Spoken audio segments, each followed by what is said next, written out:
BRS పై మంత్రి Seethakka fire అయ్యారు. చిల్లర రాజకీయాలు చేస్తున్న బీఆర్ఎస్ పార్టీకి ఇప్పటికే ప్రజలు తగిన గుణపాఠం చెప్పారని అన్నారు.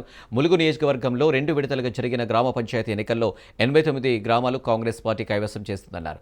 నామమాత్రంగా గెలిచిన బీఆర్ఎస్ నాయకులు మంత్రి సీతక్క పని అయిపోయింది అంటూ సోషల్ మీడియాలో దుష్ప్రచారం చేస్తున్నారని ఆగ్రహం వ్యక్తం చేశారు. ఆత్మ గౌరవం, అస్తిత్వం దెబ్బతినేలా ఎవరు మాట్లాడినా ఊరుకునేది లేదని హెచ్చరించారు. రాష్ట్రంలో జరిగినటువంటి గ్రామ పంచాయతీ ఎన్నికలలో ఇప్పటి వరకు 8566 గ్రామ పంచాయతీలలో ఎన్నికలను పూర్తి చేసుకోవడం జరిగింది. మరి ఈరోజు రాష్ట్రంలో కూడా కాంగ్రెస్ పార్టీ 61.24%తో అగ్రభాగాన ఉండి నూతనంగా 8566 గ్రామాలకు సర్పంచులుగా, ఉప సర్పంచులుగా, వార్డు మెంబర్స్గా ఎలక్ట్ అయినటువంటి వారందరికీ కూడా శుభాకాంక్షలను తెలియజేస్తా ఉన్నాం.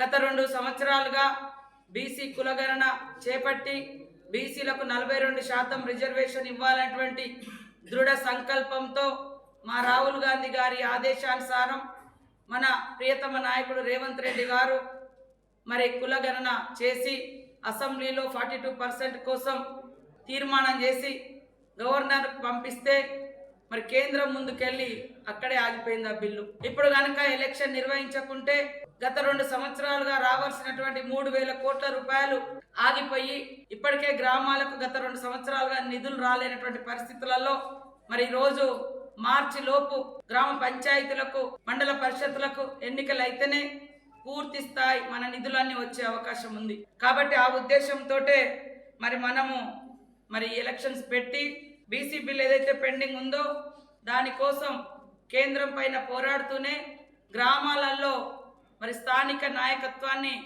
అత్యధికంగా బీసీలకు కూడా అవకాశాలు ఇచ్చి వాళ్ళ జనాభా ప్రాతిపదికన మరి ముందుకెళ్లాలని రాష్ట్ర కాంగ్రెస్ పార్టీ అదేవిధంగా ముఖ్యమంత్రి గారు ఆలోచించడంతో ఈ ఎన్నికలు 2 విడతలుగా నిర్వహించుకున్నాం. మరి రేపు జరిగేటువంటి 3వ విడతలో కూడా ఎలాంటి అవాంఛనీయ సంఘటనలు జరగకుండా రాష్ట్ర పంచాయతీరాజ్ శాఖ